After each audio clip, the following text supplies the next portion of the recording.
Thanks for watching Ensuring Security for Virtual and Physical Networks, presented by CenturyLink. I'm Francis Rose with the Government Matters Thought Leadership Network. In this special program, we'll cover security challenges federal, state, and local and private sector organizations have encountered with employees moving off-prem, best practices for designing security into the network, and how those organizations should respond when they detect a threat.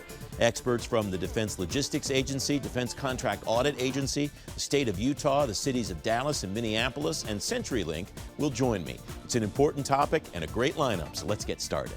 Joining me first, Linus Baker, Cybersecurity Director at DLA, Anita Bales, Director at DCAA, and Dave Young, Senior Vice President of Public Sector at CenturyLink. Thanks all very much for joining me. Linus, let's start with you. Tell me about the security challenges that you've run into with so many employees transitioning out of the office and working remotely as a result of COVID. For us, it's an interesting dichotomy because on a normal day during normal operations, we have upwards of 7,000 individuals teleworking at any given time. Now, with the ensuing of COVID-19, that's ramped up to roughly 25,000. But we were fortunate in DLA because we were poised for this type of event. Given our construct of virtual desktop initiative, lessens our attack vector, gives us a sense of security from a centralized perspective where we don't have as many endpoints in the user's hand. So it lessens that potential for an adversary's exploitation. I'll tell you, most of the challenges we've faced have been rather administrative.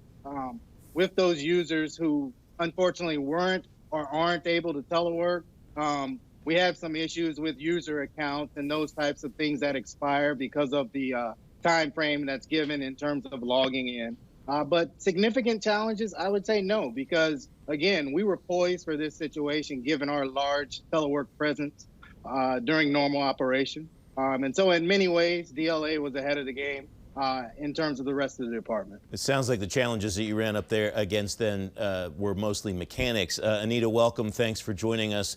What did you find security-wise as you scaled your telework environment, your remote work environment as a result of COVID? Well, very similar to Linus, we were well positioned and had built a foundation because before COVID, on any given day, 30% of our workforce is operating remotely through our VPNs, either because they are teleworking or at a contractor facility.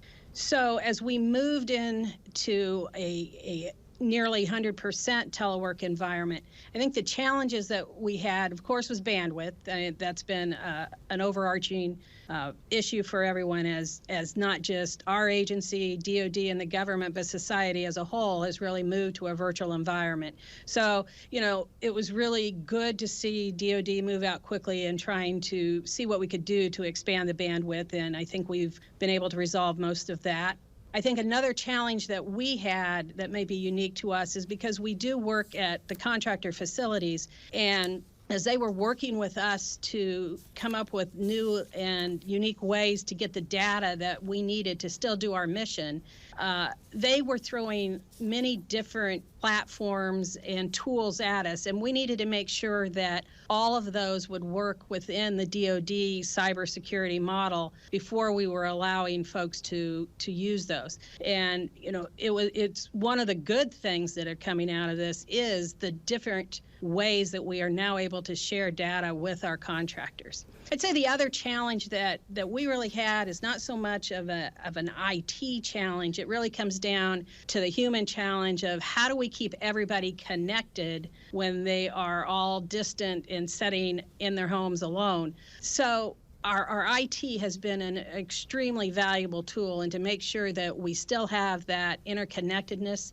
that we need as teams to be able to do our audit mission, and quite frankly, just as humans, to be able to have that interaction and retain the camaraderie that we would have if we were physically located in our offices. So with our VPNs, we made sure before we went into all of this that we had all our security patches up to date, which is very critical. And quite frankly, at the beginning is when they deployed a new patch right when we were going out. So rather than operating, we would shut one down and operate off of the other until we had all the patches in place. And that allowed us to move forward. Anita, thanks for that recap. Dave, Anita used a term there that I think is particularly apt for the folks that are taking this problem and this project on, and that is building a foundation. In your experience, what does that foundation look like for building a secure environment, both on premises and in a remote work environment like most people are living in now? Yeah, Francis, that's a great question. And I think when we look at the foundation, I think over time, we used to look at security being so separate from the other things inside of our IT stack. And over time, we've learned that needed to be integrated. And so that foundation that we launched from was a really good foundation into COVID. We believe that at the core, you start security at the network layer. It's the biggest sensor that you have from a security standpoint. And so that foundation of what the network provider was already there, the security policies that were already in place, all really weathered the storm really well. I think we heard some other comments about bandwidth, about the edge being different. The edge is not another commercial building, it's somebody's home. And how do you ensure the security the whole way to that perimeter of somebody's home? And how do you get the bandwidths available? How do you get the tools? And we're fortunate at CenturyLink, we do a lot of relationships with the DoD and the civilian agencies at the state and local agencies. What we saw was nobody had built a solution or a system that was going to hold up when 100% of their workforce went home. And so we were immediately looking at bandwidth. We were looking at unified communication tools, things like that, but it all fit within inside the boundaries of those security policies that everybody's worked so hard to identify and put in place. Linus, the numbers that you gave me at the beginning of our conversation are impressive. 7,000 people telework on a typical day, and you move to almost 100% telework, 25,000 people. This pretty much happened instantaneously. How did you scale that, or how did you strategize scaling that based on the foundation, the platform that you'd already built for yourself that you described before? Yeah, and that's a good question. And I think it goes back years for us. And in fact, I know it does. Again, we took this construct on some time ago because we thought about the possibility, not necessarily a pandemic such as COVID, but for days in which, there's inclement weather and we have a massive amount of people who aren't able to get into the building. How do we enable DLA's mission to continue? So with that in mind, again, we went to a construct of mobilizing the workforce, using the perspective of work being an activity and not necessarily a location. We actually stressed that capability over the years where we would have agency-wide telework days to ensure that we were able to handle a case where maximum telework was required. So I think it's a matter of preparation. We've done it over time, where many, across our department really haven't embraced it as we have. And again, from a cybersecurity perspective, I also want to stress our virtual desktop infrastructure. More than half of our users are on thin clients or user-managed devices. Those devices are never seated on our network. They're not endpoints that provide a attack vector for an adversary. So from that perspective, we've lessened our attack surface by more than half. So from a cybersecurity perspective, I think we gained the benefit there, and we also gained the benefit from a efficiency perspective in terms of executing the agency's mission. Anita, a moment ago when you laid out some of the various challenges that you had to work with, you mentioned that the last one was not so much an IT challenge as a people challenge. How do you address people challenges from a security perspective when you're up against things that maybe you haven't seen before or you haven't seen at scale before? What have you found to be the best ways to organize people, motivate people, whatever it is you need to do with them to get them to do what you need them to do to contribute to the overall security posture of the agency? So, one of the things that we always stress about cybersecurity is, there are the overarching network protections and layers of protection, but it really comes down to individual people making sure that when they are on their computer, they're in their email, that they practice really good cyber hygiene. make sure you're not opening emails that you're not familiar with. We had a really good example of that right after we went into 100% telework. One of our staff members got an email that was supposedly from Anita Bales.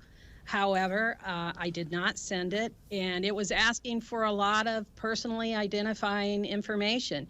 And that person did exactly what they should have, based on learning from the annual training that we provide, that he recognized many red flags with that email. And as soon as he did, he saw that it was, even though it said Anita Bales, it was not coming from a DoD address. It was using language and grammar that would not be expected, and it was not digitally signed. So having all of that drilled into them before they go out, he was able to immediately send that to our cybersecurity folks that then put out the warning to everyone that these types of phishing events are occurring. And as we also talk to our folks about, hey, you are in your home environment, but please remember that you are a DoD employee and you're using your government computer. Make sure you don't use anything outside of our VPN, which provides that extra layer of defense.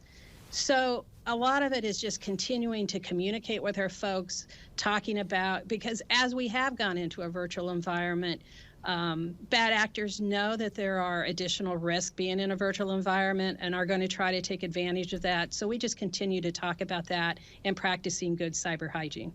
Dave, does the threat detection landscape, does the threat landscape broadly look different in a virtual environment versus a physical environment? And does the threat detection landscape look different? Should people be thinking about different tools?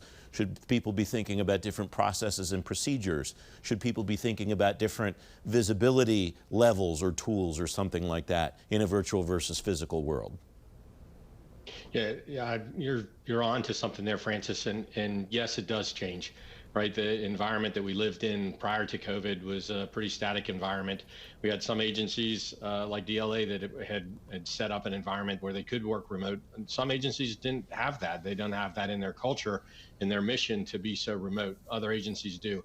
But as soon as that environment changed, what we began to see was the bad guys, the bad actors, the adversaries began to function differently. They began to try to limit the use of the tools that we were taking for granted working from our home environments. And so like DDoS, as an example, would be something that happened very early in the COVID environment where people just were flooding, adversaries were flooding different aspects of the government networks in order just to create havoc.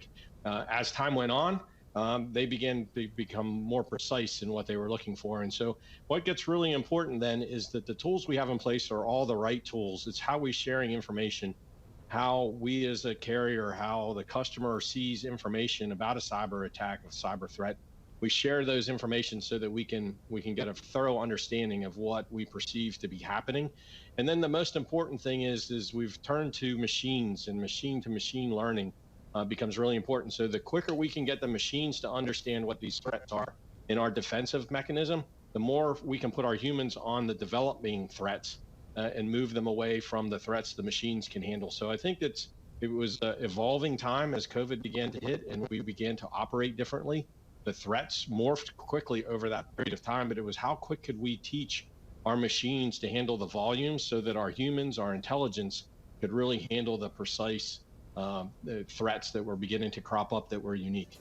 Up next, I'll shift focus from security challenges encountered by federal agencies, offices, and organizations to those encountered by IT leaders at the state and local levels. You're watching Ensuring Security for Virtual and Physical Networks on the Government Matters Thought Leadership Network. Stay with us. Ensuring security for virtual and physical networks is brought to you by CenturyLink. Learn more at CenturyLink.com/public-sector. Welcome back to this special program, Ensuring Security for Virtual and Physical Networks, presented by CenturyLink. I'm Francis Rose with the Government Matters Thought Leadership Network. For some federal offices, especially ones outside Metro D.C., remote work hinges on the IT infrastructure of the community itself. It's an issue acutely felt by many IT offices at the state and local levels, too. Let's learn more now. Bill Zielinski is the Chief Information Officer for the City of Dallas. Michael Hussey is Executive Director of Technology Services for the State of Utah. Fadi Fadhil is Chief Information Officer for the City of Minneapolis, and Sonia Ramsey is Regional Vice President for State and Local and Education at CenturyLink. Thanks all very much for coming on the program. I want to start with you, Bill. You're transitioning into that job in Dallas, but what are you learning about the security challenges that the city faced as they transitioned from pretty much everybody being in the office to pretty much everybody being off-site? Well, thanks for having me, Francis. What I'll start with is that, certainly when you take a look at that transition and as we start to move our employees to be out in their homes or working from alternate locations, or for us, the case of the city council, you start to provision them with different set of equipment, with different devices and different ways of accessing that equipment. So we really have to make sure that as we are deploying all of that equipment in a very rapid fashion and changing the dynamic from folks working within the network and work coming from outside of the network into the network, that we're really taking a look at the security implications of that as well. Because while we're able to stand up this technology very quickly, it also means that we are increasing the surface area for attack, if you will. And so we need to be mindful of being able to make those secure connections and to ensure that the interactions that we're having across the city, whether it's the employees, members of the public, or it's the council itself, that we're actually securing those transactions. Michael, what challenges security-wise did you run into as you went through this transition that people across the country were doing? Similarly, again, thank you, Francis, for having me on the show. And similarly, out in Utah, we had similar challenges to the city of Dallas, where we were trying to get people out of the workspace and in home. And in the beginnings of the pandemic, we also had an earthquake out here in Utah, and we had a challenge of trying to figure out how to get people working from home overnight. And there were supply chain challenges. There were challenges of encrypting machines that we hadn't encrypted in the past. And so we were trying to figure out the right way to do it and how to respond quickly and to get to not interrupt the business of the citizens of Utah and the state offices. So it really was a challenge to do that overnight and to be catapulted into this. So it's exciting to see that we responded. We were able to provision the number of computers we needed to and to get people out of the office working from home. Fadi, what did you run into in Minneapolis? Same challenges as what we've heard so far, or did you see other things on your landscape? I would say it's very similar challenges. The timeline and how that changed pretty quick was quite a surprise for everyone, but it's not really a surprise that the world was heading in that direction. The cybersecurity game has been evolving already, and what this did is just brought it more or faster into the future. The digital citizens are no longer within the confinement of the city and its walls. They're conducting digital business outside of the work environment and from coffee shops and from homes. So what that did is fast-tracked this future and brought it into today. And overnight, securing the environment is not within the city walls, but rather a global digital citizens, and we have to meet them where they're at. So in addition to what my colleagues have added in terms of having the right tools and the right capabilities and the VPN capabilities and really the sudden having to bring your systems and networks from the security of your environment out to be accessible from the internet or from the cloud. All of that coupled with having to find collaboration tools like the Zoom and Skype and meetings that have to be public and remote participation. But the most important element remains and has been and remains to be investing in people. You cannot really protect the unaware. So that element surfaced even faster than it ever has been. Sonia, one of the things that the trend there that I would paraphrase Fadi's comments as addressing that I hear as a common theme in all of this, whether it's security or something else, is that the response to COVID has really accelerated whatever else somebody was already on. So for cybersecurity professionals looking at remote environments versus physical, it's accelerating that trend. Is that what you're seeing as you're out talking to people who are on the front lines of this every day on the SLED level? We're absolutely seeing that every single day, and it is accelerating by the day. And first, I just wanted to say congratulations to all my peer group here on this panel, because what you've all accomplished in the past several months in transforming your network so quickly and answering the call to your citizens has been tremendous. I think we could all say we've never seen government move that quickly, but it can be done. And that genie is out of the bottle now. And what we're seeing is now with the number of digital endpoints and the connected devices proliferating the networks, now more than ever, the data must be protected. We're seeing this everywhere, and it's absolutely incredible that what CenturyLink is bringing to the table, because we see more so we can help our customers stop more. And the network is really becoming the data center. Particularly when we're seeing with these work from home and work from everywhere environments. We did not anticipate moving this quickly. I don't think any of us did. And these work from home and work from anywhere environments, the data, we're looking at our data from a supply chain, devices, from intellectual property, and how do we secure it?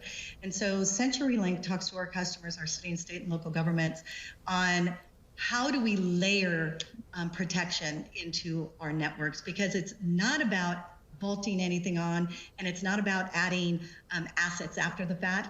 It's layering on levels of protection.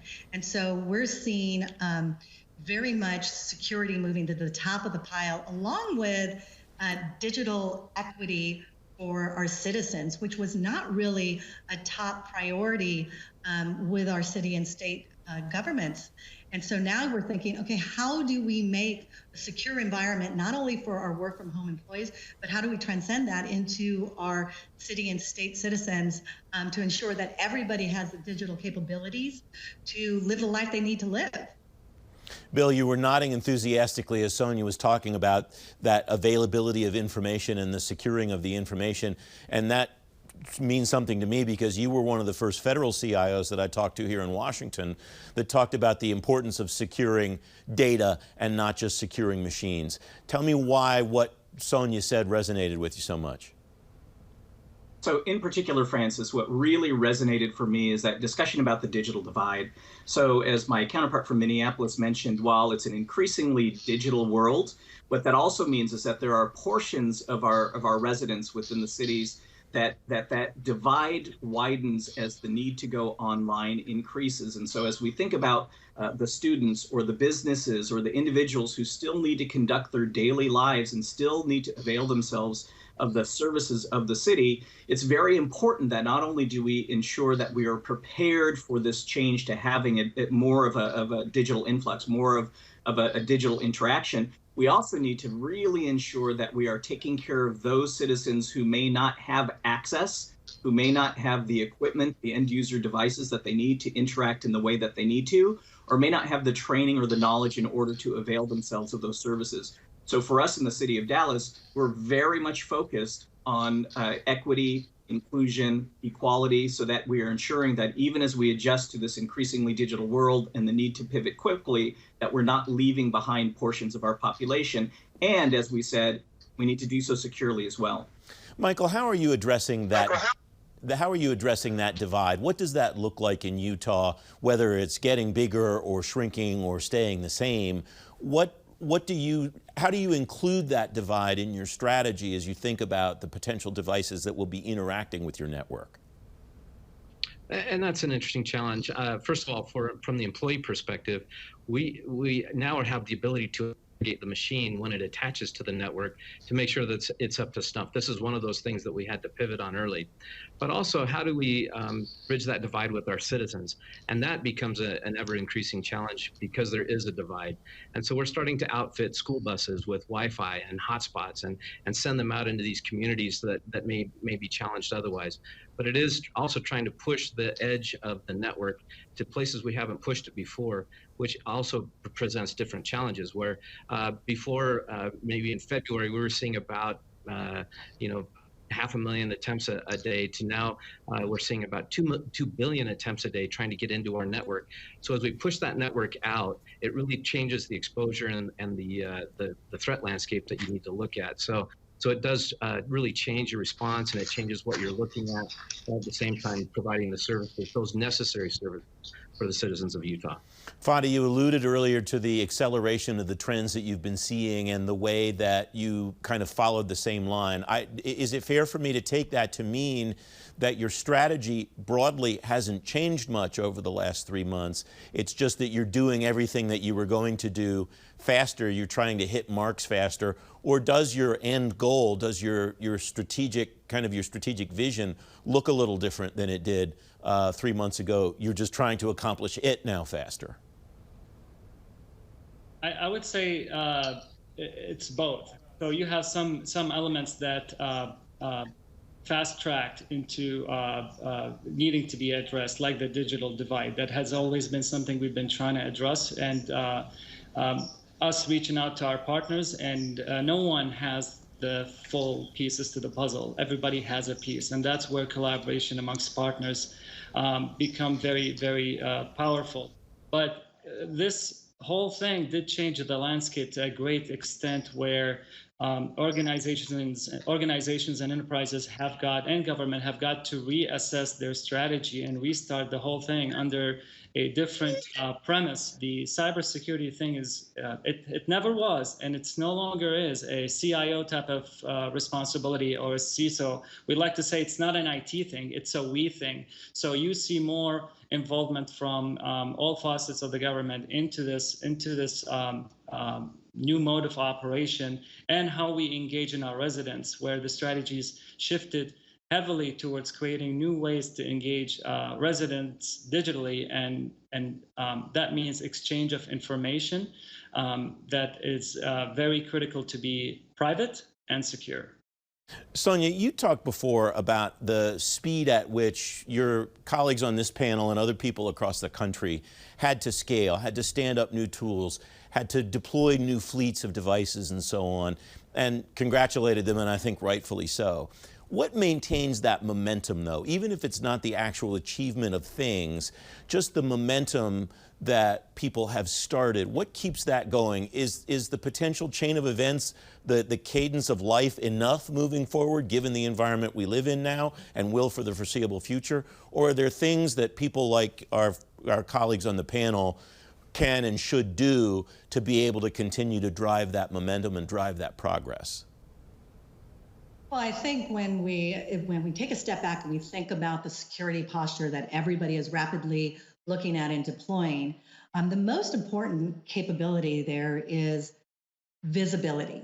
The more visible, the wider visibility you have, the greater likelihood you're able to defend yourself against the attacks. And in today's environment, and I heard one of my peers saying everything's pushing closer to the edge, and all the borders of our networks are gone. They're blurred. And so when you think about a network today, the network is the data center, and therefore it means it has to become a threat sensor within the network. And that's what we were talking about a little bit earlier when we were saying layers of protection. And this is where CenturyLink really helps our customers. We have one of the largest, most deeply peered IP backbones in the world. And because of this, we have an expansive global visibility into the threat landscape, which gives us an ability to deliver threat-free traffic to our customers long before it hits their network edge. So we take out the bad actors when we're looking at this network because of the visibility we have. We have an availability to look at it globally and correlate and track and defend and pull out the bad actors from the networks. And I don't see us ever going back to where we were 6 months ago. Everybody has gotten used to the flavor of digital life. And I don't see us ever going back, and we have to continually adapt the technology and use technology to make it easier for our citizens and our state and local government customers to ensure that they can use the technology to impact a better life. And thank you for watching this special program, Ensuring Security for Virtual and Physical Networks, presented by CenturyLink. For more information on the subject matter we discussed today, go to govmatters.tv/CenturyLink. For the Government Matters Thought Leadership Network, I'm Francis Rose.